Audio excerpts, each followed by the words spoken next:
Bora falar de futebol, bora falar do empate entre lanterna e líder do Campeonato Brasileiro, 0-0 entre Fortaleza e Palmeiras.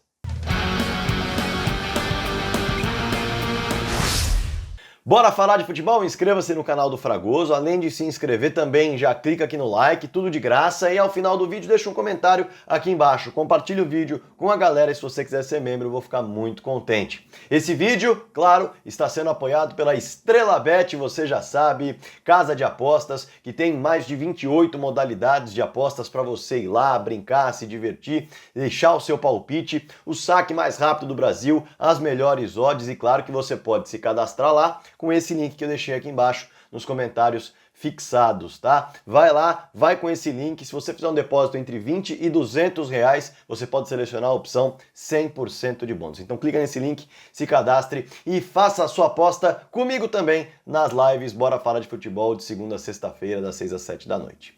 Bora falar sobre o assunto do vídeo então? Bora falar sobre esse confronto entre Palmeiras e Fortaleza? Mais do que o jogo em si, mais do que o resultado em si, esse 0-0, eu acho que o torcedor palmeirense está muito preocupado, né? O torcedor de Fortaleza nem se fala. O torcedor do Leão está sentindo cada vez mais a água bater na bunda, está sentindo cada vez mais o desespero da perspectiva enorme de jogar a Série B na próxima temporada, logo depois de viver o sonho de jogar pela primeira vez a Copa Libertadores da América.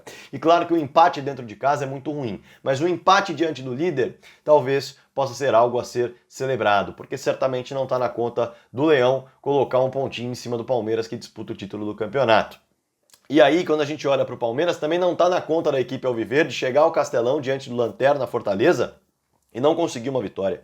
Não está na conta do Palmeiras. No fim das contas, um pontinho que o Fortaleza celebra, ainda que de maneira tímida, e o Palmeiras lamenta demais, certamente, esse tropeço. A equipe do Fortaleza que tinha 9 derrotas no campeonato, 4 empates e 2 vitórias. O Palmeiras não vai entrar na conta das derrotas do Fortaleza nesse primeiro momento, só empata com a equipe do Leão. E aí vem as preocupações que a equipe alviverde começa a ter, né? Mais um jogo que o Palmeiras inicia a partida sofrendo gol no começo do jogo. E quando eu digo começo do jogo, eu digo sendo o primeiro time a colocar a bola na rede, o adversário, e não o Palmeiras. Foi assim contra o Atlético Goianiense, mas a equipe virou. Foi assim contra o São Paulo, mas a equipe virou. Foi assim contra o São Paulo na Copa do Brasil, e a equipe perdeu. Foi assim contra o Avaí, que levou também na ressacada o gol de abertura do placar, mas virou no segundo tempo e acabou sofrendo o empate. Foi assim contra o Atlético Paranaense dentro de casa e perdeu. E contra o Fortaleza também levou. Dá para dizer que levou um gol, foi de fora da área, uma patada do Zé Wellison. O Matheus Vargas acabou caminhando com a bola, tendo um toque de mão, tendo um auxílio no começo da fase ofensiva da jogada, o VAR detectou e anulou o gol. Mas quando a gente olha para a jogada, a gente vê um Fortaleza que conseguiu avançar no contra-ataque, conseguiu construir de dentro para fora, a jogada começa no meio, vai para o lado esquerdo, do lado esquerdo vem para dentro, o Zé Wellison consegue ter espaço para dominar e finalizar no canto do goleiro Everton. O que isso significa? Significa que o Palmeiras estava numa marcha lenta, o Fortaleza numa marcha mais rápida nesse começo de jogo, com 2 minutos de partida, e o gol, a jogada em si, na análise, é uma jogada em que o Palmeiras vai mal e acaba sofrendo o gol. Ah, mas teve o toque de mão que foi responsável por anular o gol? Sim, claro. Mas se o Matheus Vargas não tem esse domínio com a mão, a gente pode dizer que foi um gol que o Palmeiras vacilou, sem dúvida alguma.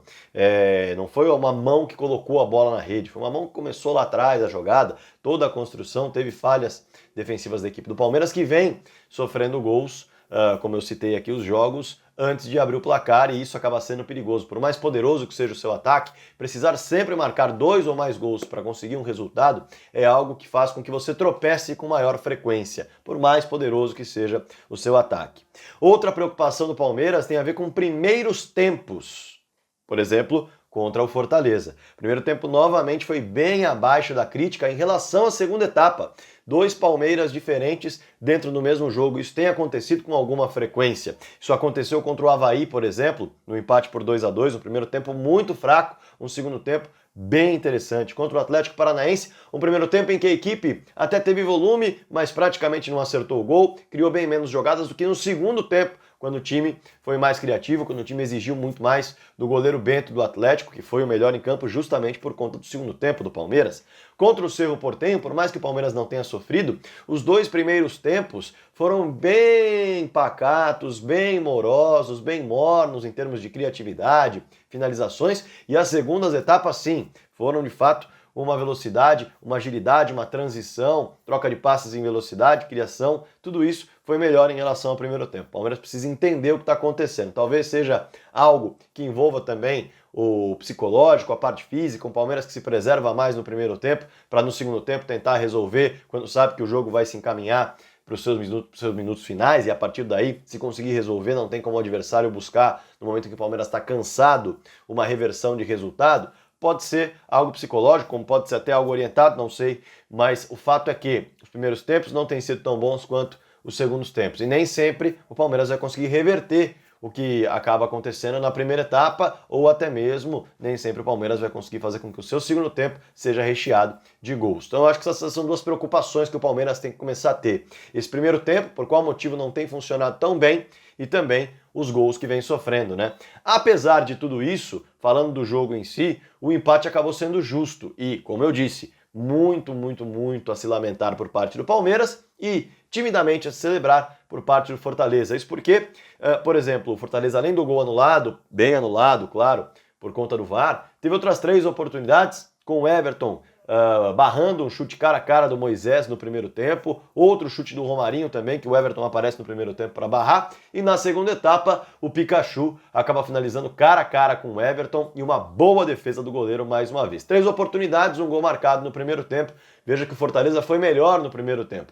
No segundo tempo, quem melhora é o Palmeiras. O Palmeiras, que foi pouco criativo no primeiro tempo, teve muito a bola, trocou muitos passes, bolas longas, bolas curtas, mas o fato é que o gramado não ajudava e não ajuda ninguém, mesmo assim muitos times saem vencedores do Castelão, então eu acho que esse ponto não é exatamente um ponto a ser colocado como uma desculpa para um resultado ruim do Palmeiras, mas o ponto é que o Fernando Miguel precisou aparecer 4 vezes no segundo tempo de maneira muito incisiva. Quando a gente olha para o Fernando Miguel, a gente vê ele aparecendo no segundo tempo, no chute do Wesley da entrada da área e encaixando uma bola que habitualmente o goleiro costuma colocar para escanteio, estava bem colocado, foi buscar o chute no canto e encaixou.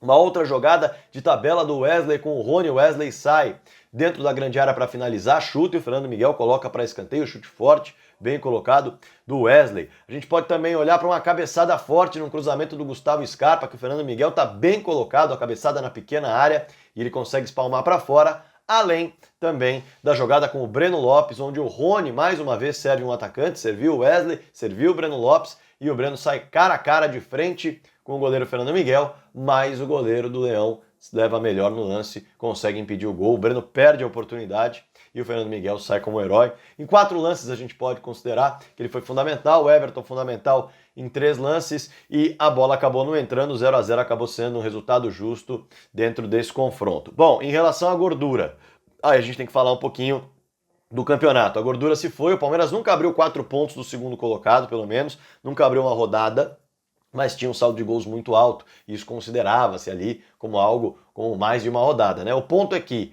a sorte do Palmeiras aparece nos resultados do vice-líder, né? Se o Palmeiras fez dos últimos 9 pontos no Campeonato Brasileiro, empatou contra o Avaí, empatou contra o Lanterna na competição e perdeu para o time misto do Atlético Paranaense, o Palmeiras viu, por exemplo, o Corinthians ser goleado pelo Fluminense por obrigação, porque foi com um time de categoria de base, empatar com o Santos também, com equipes alternativas, e venceu o Flamengo, por isso encostou e a gordura se foi. Mas o Palmeiras poderia ter visto uma equipe com o mesmo número de pontos, isso porque o Atlético Mineiro poderia ter empatado com o Palmeiras em pontos, mas só empatou, tropeçou num São Paulo misto, jogando dentro do Mineirão, e tropeço que acontece. O Atlético Paranaense era outro que podia encostar em pontos, mas perdeu para o Goiás em Goiânia. Veja como o campeonato está bem achatado, ninguém se desgarrou, e aí vem muito disso. O Palmeiras não conseguiu criar gordura, mas também quando tropeça, quem está embaixo não consegue ultrapassar, porque não tem ninguém desgarrando, a não ser o Fluminense, que vem numa série de 4 vitórias consecutivas, mas estava lá embaixo, e por isso ainda está se aproximando, agora está a 3 pontos de distância.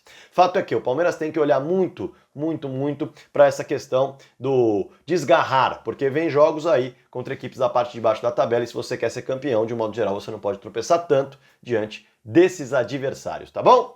É o seguinte, deixa o seu comentário aqui embaixo, fique à vontade, eu quero mais é que você participe, deixa o like, inscreva-se no canal e, claro, esse vídeo é apoiado por Estela Bet. Cadastre-se aqui no comentário fixado e bora falar de futebol.